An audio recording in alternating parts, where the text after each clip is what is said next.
السلام علیکم، میرا نام ڈاکٹر محمد ناصر ہے، میں ویسکولر فیلو ہوں ڈاکٹر ہاسپٹل میں۔ آج ہمارا جو ٹاپک ہے وہ ڈائبٹیز اور ویسکولر ہیلتھ ہے۔ آج ہم ڈاکٹر الیاس صادق صاحب سے جو ڈائبٹیز اور ویسکولر ہیلتھ کے بارے میں انفارمیشن لیں گے۔ السلام علیکم سر۔ وعلیکم السلام۔ سر، یہ ڈائبٹیز اور ویسکولر ہیلتھ کا کیا ریلیشن کیا ہے؟ اس کا ریلیشن تو بہت ہی اسٹرانگ ہے۔ شوگر جو ہے نا آپ کی عام طور پہ 3 چیزوں کو، ویسے تو دیکھا جائے تو بہت ساری چیزوں کو افیکٹ کرتی ہے۔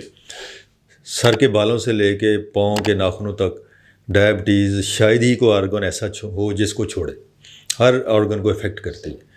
لیکن چونکہ ہم اسپیسیفکلی واسکولر کے بارے میں بات کر رہے ہیں تو اس حوالے سے اگر آپ بات کریں تو عام طور پہ نا پاؤں میں یا ٹانگوں میں یا ہاتھوں میں یہ 3 قسم کے اثرات کرتی ہے۔ ایک تو یہ خون کی نالیوں کو افیکٹ کرتی ہے، جس کو یہ آہستہ آہستہ نیرو کر دیتی ہے، اور نیرو کرتے کرتے پھر کچھ نالیوں کو یہ بند کر دیتی ہے۔ دوسرا یہ نسوں کو افیکٹ کرتی ہے، جو کہ جس کو ہم نروز کہتے ہیں، اور ان میں یہ کافی ڈیمیج کرتی ہے، اور اس کا ڈائریکٹ ریلیشن گلوکوز کے لیول سے ہوتا ہے۔ جتنا گلوکوز کا لیول باڈی میں ہائی ہوگا اتنا زیادہ نسوں کو افیکٹ آئے گا۔ اور تیسرا پھر یہ چونکہ بلڈ کا گلوکوز لیول ہائی ہوتا ہے، اس میں جراثیم بھی بڑی جلدی گرو کرتے ہیں، تو انفیکشن ہونے کے چانسز اس میں بہت بڑھ جاتے ہیں۔ ان تینوں چیزوں کے کمبینیشن سے پوری جو ویسکولر ہیلتھ ہے باڈی کی وہ افیکٹ ہوتی ہے۔ خاص طور پہ جو ہمارے ریلیشن کے ساتھ پیشنٹ آتے ہیں، جو ہمارے پاس فٹ کے پرابلم کے ساتھ آتے ہیں، جن کو آپ ڈائبیٹک فٹ کہتے ہیں، تو وہ زیادہ تر ان 3 اثرات کی وجہ سے ہوتے ہیں۔ ٹھیک ہے۔ اور سر، جو یہ 3 اثرات جو کہ آپ نے بتائے ہیں، اس میں سے سب سے پہلے کون سا اثرات جو ہے نا متعارف ہے؟ کہ سب سے پہلے تو مریض کی نسیں افیکٹ ہوتی ہیں، جن کو نروز کہتے ہیں۔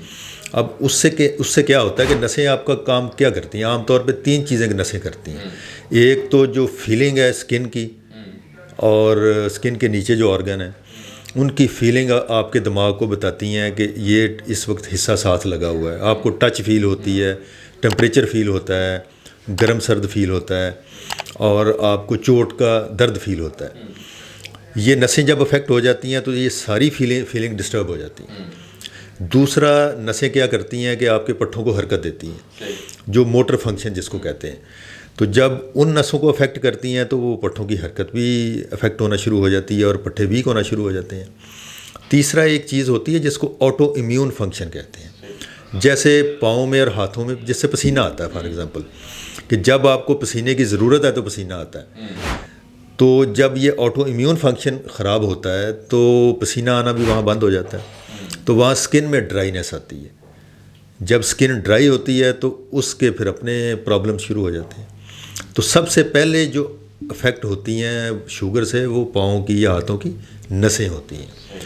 اس کے بعد نمبر 2 پہ پھر خون کی نالیاں افیکٹ ہونا شروع ہوتی ہیں۔ جب شوگر زیادہ پرانی ہو جاتی ہے اور اچھے کنٹرول میں نہیں رہتی تو نسیں پھر آہستہ آہستہ ڈیمیج ہو جاتی ہے۔ اس میں پھر کچھ کولیسٹرول جمنا شروع ہو جاتا ہے، کیلشیم جمنا شروع ہو جاتا ہے، اور آہستہ آہستہ خون کی نالیاں سکڑنا شروع ہو جاتی ہیں۔ سر، یہ جو سارا فنومینا چل رہا ہوتا ہے، اس کا پھر اینڈ کیا ہوتا ہے اگر یہ اس کی ٹریٹمنٹ نہ کروائی جائے؟ ہاں، اس کا اینڈ تو پھر خدا نخواستہ جسم کے کسی حصے کا ضائع ہونا ہوتا ہے۔ لیکن اگر یہ چیزیں ٹائم پہ آئیڈینٹیفائی ہو جائیں، ان کی پریونشن بھی ہو سکتی ہے، اور اگر یہ مطلب لیٹ سٹیج پہ پہنچ کے یا درمیانی سٹیج پہ پہنچ کے بھی ڈائگنوز ہو جائیں تو ان کی ٹریٹمنٹ بھی ہو سکتی ہے۔ اس لیے بیسٹ پالیسی تو یہ ہونی چاہیے کہ پہلے پریونشن ہو۔ اگر پریونشن کسی وجہ سے نہیں ہو سکی تو اب کم از کم اس کی ٹریٹمنٹ ہو جائے، اور اس کے لیے ضروری ہے کہ پہلے یہ اس کی تشخیص ہو کہ یہ پرابلم چل رہا ہے۔ تو یہ جو کہتے ہیں جی مجھے ڈائبٹیز تھی اور گینگرین ہو گیا، گینگرین کا بڑا کامن جو ہے نا ہماری عوام میں ایک ورڈ جو ہے نا کامن یوز کرتے، گینگرین ہو گیا۔ یہ کیا گینگرین کیا ہے؟ دیکھیں جی، گینگرین میں جو مین فنامنا چل رہا ہوتا ہے نا، وہ اس کے پیچھے خون کی سپلائی کا ہی فنامنا چل رہا ہوتا ہے۔ آلدو کہ گینگرین کی وجوہات تو بہت ساری ہیں، لیکن جو مین سب سے بڑی وجہ ہے وہ خون کی سپلائی کا رک جانا ہے یا کم ہو جانا ہے۔ جب خون کی سپلائی، فار ایگزامپل پاؤں کا انگوٹھا ہے، اس کو ایک خاص لیول کی خون کی سپلائی چاہیے، تو جب وہ خون کی سپلائی کم ہو جائے گی اور انگوٹھے پہ چوٹ لگ گئی ہے اور اس کو ہیل ہونے کے لیے ایک خاص قسم کی خاص اماؤنٹ میں بلڈ چاہیے، وہ نہیں ہے، تو اس نے بلیک ہونا شروع ہو جائے گا، وہ کلر چینج ہونا شروع ہو جائے گا. جب وہ کالا ہو جائے گا تو اس کا مطلب ہے وہ حصہ ڈیڈ ہو رہا ہے، اور اس ٹیشو ڈیتھ کو آپ گینگرین کہتے ہیں. سر ہمارے جو پیشنٹ ہمارے پاس جو آتے ہیں یہ او پی ڈی میں دیکھا گیا ہے جو ویسکولر کلینک پہ اکثر جو وہ کہتے ہیں جی ہم گیا کسی بھی سرجن کے پاس گئے ہیں، اس نے تو کہا یہ بلیک ہو گیا اس کو اتار دیں، ٹھیک ہے نا، اس کو اتارنا ضروری ہے، ٹریٹمنٹ بعد میں ہوگی. اگر کہ وہ جو ایکٹ ہوا ہے یا وہ جو پروسیجر ہوا ہے وہ کریکٹ ہے، اکثر پیشنٹ یہی 90% ہمارے پاس یہ جو ہے نا پروسیجر کروا کے آتے ہیں، اور اگر ہم کسی سے سرجن سے ڈسکس بھی کریں تو وہ کہتے ہیں کہ وہ تو ہونا ہی تھا، اس کے بعد آپ نے جو کرنا ہے. اصل میں یہ سوال آپ کا مریض سے زیادہ ریلیٹڈ ہے ڈاکٹر کمیونٹی کے لیے. تو اگر ڈاکٹر کمیونٹی میں کوئی میرے دوست یا سرجن کمیونٹی میں میرے دوست کوئی یہ بات سن رہے ہیں تو یہ ان کے لیے میں بات کر رہا ہوں کہ کسی مریض کا جب انگوٹھا یا انگلی کا کوئی حصہ یا کوئی بھی حصہ کالا ہو جاتا ہے تو اس میں فوری طور پہ آپریشن کی ضرورت نہیں ہوتی انلیس کہ اس میں کوئی سویئر قسم کا انفیکشن ہو گیا ہے. اسی لیے ہم گینگرین کو عام طور پہ دو میں ڈیوائڈ کرتے ہیں، ایک ڈرائی گینگرین اور ایک ویٹ گینگرین. تو اگر یہ ڈرائی حصہ ہے، ڈرائی گینگرین ہے، تو سرجن کے لیے ضروری ہے یا ڈاکٹر کے لیے ضروری ہے کہ اس کو انویسٹیگیٹ کرے، بجائے یہ کہ ڈائریکٹ ہی اس کو کاٹنے کا مشورہ دے دے. جب اس کو آپ انویسٹیگیٹ کریں گے، اس کی ڈیٹیل میں اسیسمنٹ کریں گے، ٹیسٹ کرائیں گے، تو اس سے آپ کو یہ پتہ چلے گا کہ یہ کون سی جگہ پہ خون کی سپلائی بند ہوئی ہے جس کی وجہ سے یہ حصہ بلیک ہوا ہے. تو جب اس سپلائی کی آپ ریسٹوریشن کر دیں گے، اس کی ٹریٹمنٹ کر دیں گے، تو پھر ہو سکتا ہے کہ آپ کو یہ حصہ کاٹنا ہی نہ پڑے، اور اگر کاٹنا بھی پڑے تو ایک لمیٹڈ ایریا کاٹنا پڑے خون کی سپلائی ٹھیک کرنے کے بعد میں.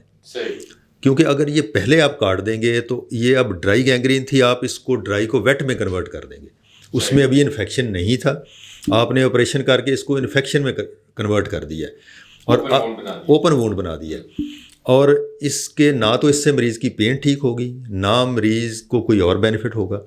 ایک سادہ سے مسئلے کو آپ نے مزید کمپلیکیٹ کر دیا، اور اب اس کا فٹ اگر فرض کریں 50% رسک پہ تھا تو آپ نے اس کو 90% رسک پہ ڈال دیا. تو یہ پروسیجر کر کے ڈاکٹر نے مریض کی کوئی سروس نہیں کی. تو یہ بات مریض کو بھی سمجھنی چاہیے کہ اگر گینگرین ڈرائی ہے تو اس کو بالکل نہ کٹوائیں جب تک کہ اس کی پوری انویسٹیگیشن نہ ہو جائے اور پوری اسیسمنٹ نہ ہو جائے اس سے پہلے. اور اگر یہ اسیسمنٹ ہونے کے بعد بھی آپ کو کوئی ڈاکٹر آپ کا کہتا ہے کہ اب آپ کی خون کی سپلائی بحال نہیں ہو سکتی، تو پھر ہو سکتا ہے کہ اس کو کاٹنا ٹھیک ہو، لیکن اس کے بعد پھر دیکھنا پڑے گا کہ اس کو کہاں سے کاٹنا ہے، کہاں تک خون کی سپلائی ٹھیک ہے اور کہاں تک خراب ہے، اس کے مطابق یہ کاٹا جائے گا. اس سے پہلے اگر کاٹیں گے تو نہ یہ اس میں مریض کا کوئی فائدہ ہے نہ کسی اور کا کوئی فائدہ ہے.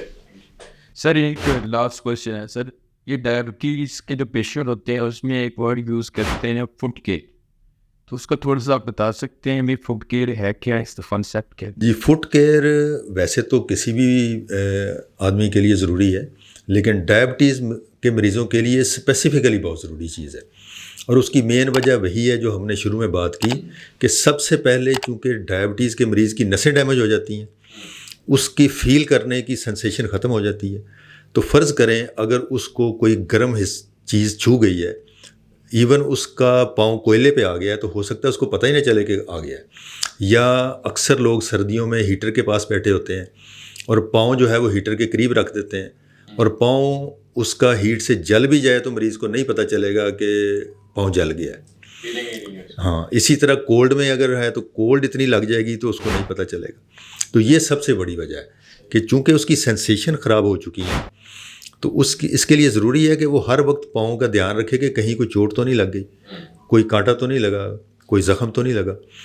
اور اس کو چاہیے کہ صبح شام دن میں 2-3 دفعہ پاؤں کو ایگزامن کریں. ایک ہاتھ میں پکڑنے والا مرر خریدے، مرر سے اس کی جو نیچے والی سائڈ ہے اس کو چیک کرے، اس کے انگلیوں کے اندر جو سپیس ہے اس کو چیک کرے، اور نیم گرم پانی سے عام صابن سے اس کو دن میں 2-3 دفعہ واش کرے.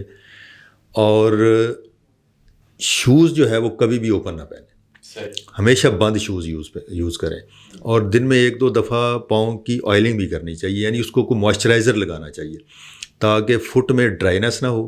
ان میں چونکہ جیسے میں نے بتایا کہ آٹو امیون فنکشن بھی خراب ہوتا ہے، اس سے ان کے فٹ عام طور پہ ڈرائی ہوتے ہیں، اور ڈرائینس اٹ سیلف کاز کرتی ہے انفیکشن کو۔ تو اگر اس کو موئسچرائزر کریں گے، اس کو سافٹ قسم کے شوز پہن کے رکھیں گے، صبح شام اس کو ایگزامن کریں گے، تو زیادہ چانس یہ ہے کہ ان کے فٹ جو ہے وہ ٹھیک رہیں گے۔ Thank you sir. Thank you very much.